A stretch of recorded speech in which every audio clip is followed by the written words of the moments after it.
కాంగ్రెస్ ప్రభుత్వం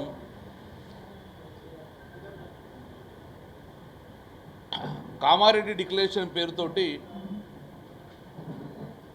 వెనుకబడిన కులాలు అన్నీ కూడా ఆశపెట్టి ఓట్లు మొత్తం కొల్లగొట్టి బీసీల ఓట్లు మొత్తాన్ని కూడా కొల్లగొట్టి వాళ్ళకు రాజ్యాధికారం సంపాదించుకున్నారు. కాంగ్రెస్ ప్రభుత్వం ఏర్పడిన తర్వాత బీసీలకు నిజంగానే వాళ్ళు చెప్పిన ప్రకారము కులగణన చేస్తారని, చేసిన తర్వాత దాని ఆధారంగా చట్టం చేస్తారు, 42% రిజర్వేషన్ ఇస్తారని, సంఖ్యాపరంగా రాజ్యాధికారం ఇస్తారని చెప్పి ఈ వెనుకబడిన కులాలు ఆశించి మొత్తం గంపగుత్తగా కాంగ్రెస్ పార్టీ గెలిపించింది. ఆ రోజు బీసీలు సరే కులగణన చేస్తామన్నారు, ఆశపడ్డాం. చట్టం చేస్తామన్నారు, ఆశపడ్డాం. అసెంబ్లీకి పిలిచిండ్రు, నిజంగానే చట్టం చేస్తారని భావించాము, మాకు అవకాశం ఇస్తారని భావించాము. కానీ యథావధిగా 75 సంవత్సరాలు ఎలాగైతే మోసం చేసిండ్రో కాంగ్రెస్ ప్రభుత్వం, సేమ్ అలాగే మొన్న కూడా మోసం చేసే ప్రయత్నం చేశారు. ఒకసారి చరిత్ర చూసుకుంటే ఈ తెలంగాణ కానీ ఆంధ్రప్రదేశ్ రాష్ట్రంలో బీసీలను ఎంత వెనుక నెట్టేసిందంటే, స్వతంత్రం వచ్చిన తర్వాత భారతదేశంలో ఏ రాష్ట్రంలో చూడండి, ఎప్పుడో ఒక్కసారి కానీ కంటిన్యూ 2 సార్లు కానీ కంటిన్యూ 3 సార్లు కానీ బీసీ ముఖ్యమంత్రి వెళ్ళిండ్రు. గుజరాత్లో బీసీ ముఖ్యమంత్రి వెళ్ళిండ్రు, యూపీలో ముఖ్యమంత్రి వెళ్ళిండ్రు, ఎంపీలో వెళ్ళిండ్రు, ఈవెన్ తమిళనాడులో ముఖ్యమంత్రి వెళ్ళిండ్రు. భారతదేశంలో అన్ని రాష్ట్రాలలో ఏదో ఒకసారి మాత్రము బీసీకి అవకాశం, కనుక తెలంగాణ రాష్ట్రంలో ఒకే ఒక్క తెలంగాణ తెలుగు రాష్ట్రాల్లో ఇంతవరకు బీసీకి అవకాశమే రాలేదు. తెలంగాణ ముఖ్యమంత్రి బీసీకి రాలేదు. ఆంధ్రప్రదేశ్ ఉమ్మడి రాష్ట్రాల్లో కూడా ఏ రోజుగా బీసీలకు అవకాశం వచ్చడంగా రానియకుండా మమ్మల్ని నెట్టేయబడ్డది. అలాగే కొనసాగుతుందని భయంతో ఈరోజు ప్రెస్ మీట్ పెట్టడం జరుగుతుంది. ఒక వాస్తవాలు మేము ముందుంచే ప్రయత్నం చేస్తాం, ఎందుకంటే మీరే కదా ప్రజలకు చేరువేసేది.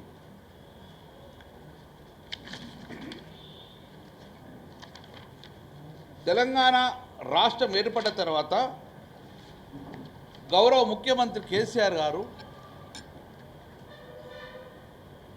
తెలంగాణ రాష్ట్రం ఏర్పడంగా సంఖ్యాపరంగా రాజ్యాధికారము బీసీలకు అందివ్వాలనే ఉద్దేశంతో నేను ఆన్ రికార్డ్ మీకు ఎందుకు చెప్తున్నా అంటే, 16/11/2021 అప్పుడు నేను మంత్రిగా ఉన్నాను. కేసీఆర్ గారు ముఖ్యమంత్రి ఉన్నప్పుడు నన్ను పిలిచాడు, నాతో పాటు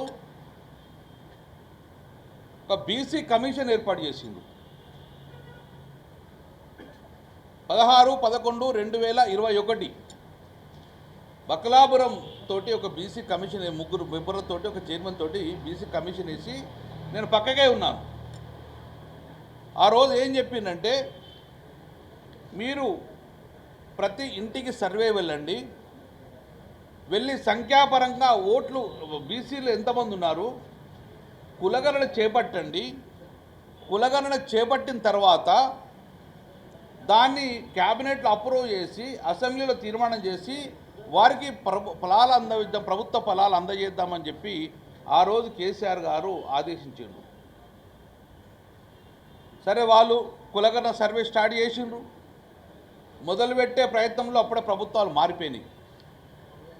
మారిపోయిన తర్వాత అప్పుడు మన 16/11 నాడు ఎప్పుడైతే కమిషన్ ఇచ్చిండ్రో అదే రోజు జీవో నెంబర్ 9 ఇచ్చారు. ఇక మీకు చూస్తాం, మీకు ఒక కాగితాలు పంపిస్తాం. ఇది జీవో నెంబర్ 9 ఎప్పుడు ఇచ్చింది? ఇది 16/11/2021 అప్పుడు బకలాపురం చైర్మన్ తోటి 3 తోటి జీవో నెంబర్ 9 కేసీఆర్ గారు రిలీజ్ చేసిండ్రు. అలా క్లియర్గా ఉన్నది కులగణన చేయమని చెప్పేసి. మీరు శ్రద్ధగా 9వ నెంబరు జీవో పక్కకు పెట్టేసినాం మనం. ఇది దాని తర్వాత ఇది ఏమిచ్చిండ్రు, బీసీ బ్యాక్వర్డ్ క్లాస్ నుంచి, అప్పుడు నేను మంత్రి, బీసీ బ్యాక్వర్డ్ క్లాస్ జీవో. ఇది చాలా శ్రద్ధగా వినండి. బ్యాక్వర్డ్ క్లాస్ బీసీ కమిషన్ సంబంధించి ఇది అప్పుడు నేను మంత్రిగా ఉన్నా. దాని తర్వాత ప్రభుత్వాలు మారిపోయినాయి. 3 సంవత్సరాల తర్వాత ఆ బీసీ కమిషన్ ఒక రిపోర్టును జనవరి 29 నాడు ప్రభుత్వం సబ్మిట్ చేసింది. 2024 29 జనవరి నాడు ప్రభుత్వం సబ్మిట్ చేసింది. అప్పుడు కేసీఆర్ ప్రభుత్వం లేదు, రేవంత్ రెడ్డి గారి ప్రభుత్వం వచ్చింది.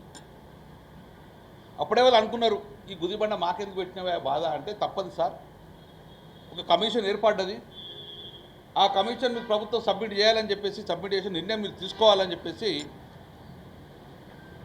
29 జనవరి నాడు సబ్మిట్ చేస్తే 5 రోజుల లోపలనే 4 ఫిబ్రవరి 2024 క్యాబినెట్ అప్రూవ్ చేసింది. మీకు అన్ని లెక్కలు చెప్తున్నాను. 4 ఫిబ్రవరి 2024 క్యాబినెట్లో ఇమ్మీడియట్గా దీన్ని అప్రూవ్ చేశారు. చేసిన తర్వాత కరెక్ట్ ఇమ్మీడియట్ 10 రోజుల లోపలనే అసెంబ్లీ ఏర్పాటు చేసిండ్రు. 16 ఫిబ్రవరి 2024 అసెంబ్లీ ఏర్పాటు చేసిండ్రు. 16 ఫిబ్రవరి 2024 ఆ అసెంబ్లీలో ఏం చేసిందంటే, చట్టం చేద్దామని చెప్పేసి అందరు అభిప్రాయించుకుందని చెప్పి ఆ రోజు చేయడం జరిగింది. ఆ రోజు మాట్లాడిన దీని మీద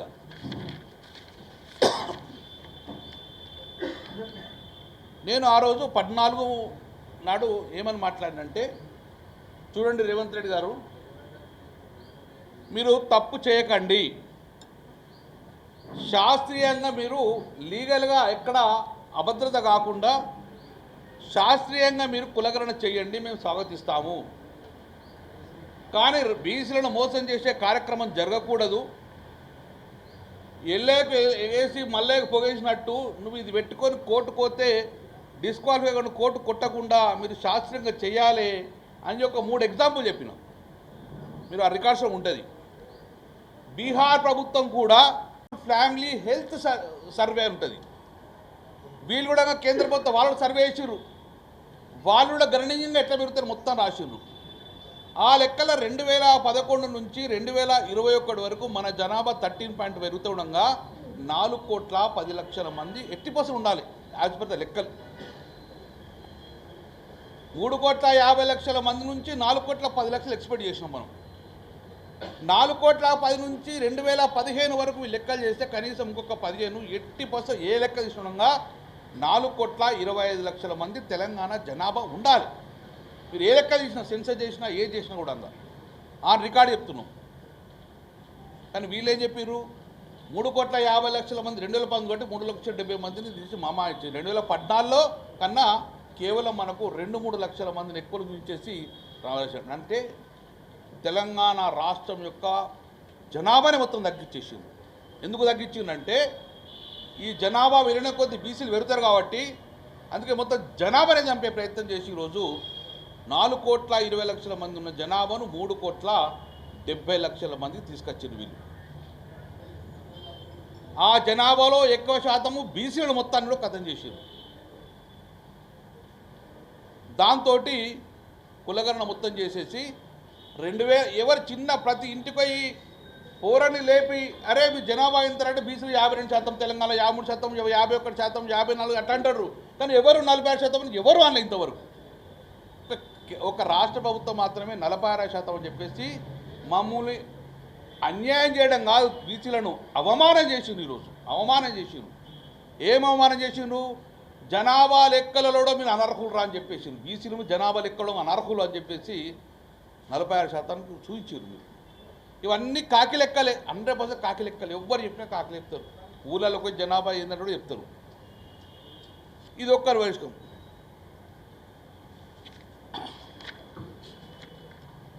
5/1/2025 అంటే ఇప్పుడు మొన్న 1 మంత్ బ్యాక్ కేంద్ర ఎన్నికల సంఘం, ఇదైతే చట్టబద్ధత కదా, కేంద్ర ఎన్నికల సంఘం ఏమనిచ్చిందంటే, తెలంగాణ రాష్ట్రంలో ఓటర్లు తయారు చేసినాము, ఇగో మీ జనాభా ఈ ఓటర్లు 3,30,00,000 మంది ఓటర్ల లిస్ట్ ఇచ్చింది. ఓటర్ లిస్ట్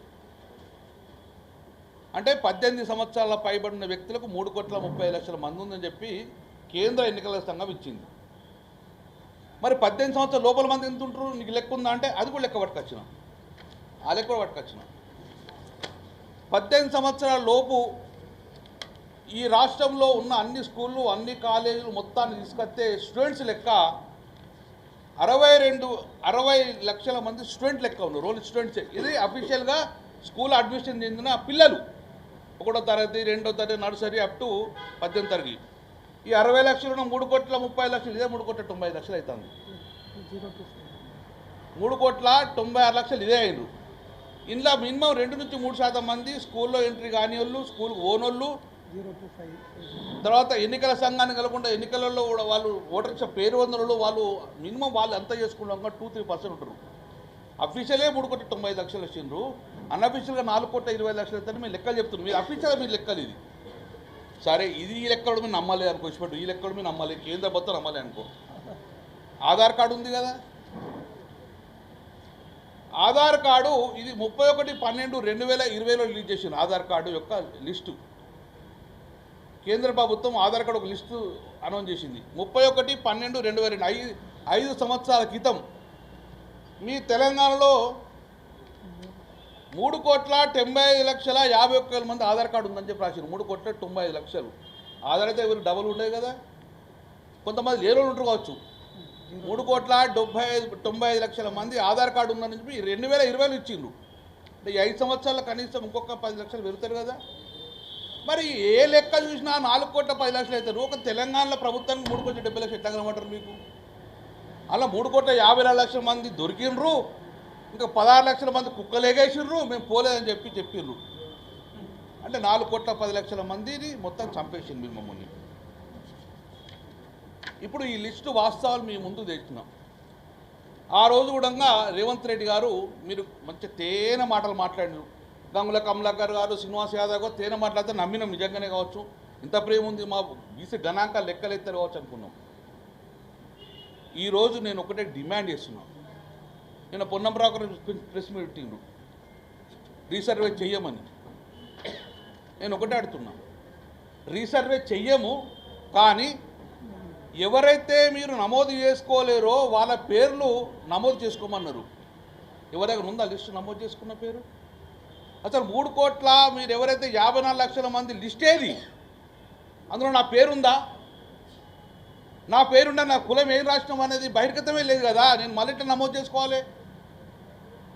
జనరల్గా నేను లేను, మా ఇంటికి వచ్చిపోయినట, మా ఇంటికి రాసుకొని పోయినరు. మరి రాసుకున్నావా లేదా? మరి లిస్ట్ ఏది? నేను ఒకటే డిమాండ్ చేస్తున్నా, మీరు ఈ 3 కోట్ల ఏదైతే మీరు 64 లక్షల మందిదో 54 లక్షల మందితో కులగణ చేసినారు కదా, ఆ ముసాయిదాను బహిర్గతం చేయండి ఫస్ట్. అలా నేను చూసుకుంటే నా పేరు గంగుల కమలాకర్ ఉందా నా ఊళ్ళో, నా వార్డు మెంబర్ ఈ నెవర్లో నా ఉందా?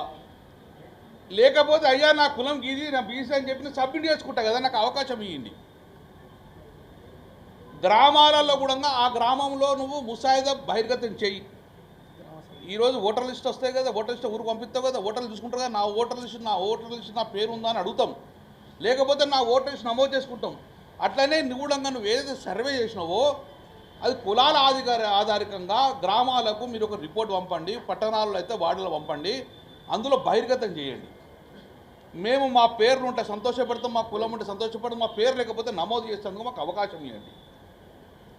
దాన్ని కులం యొక్క రీసర్వే చేయండి.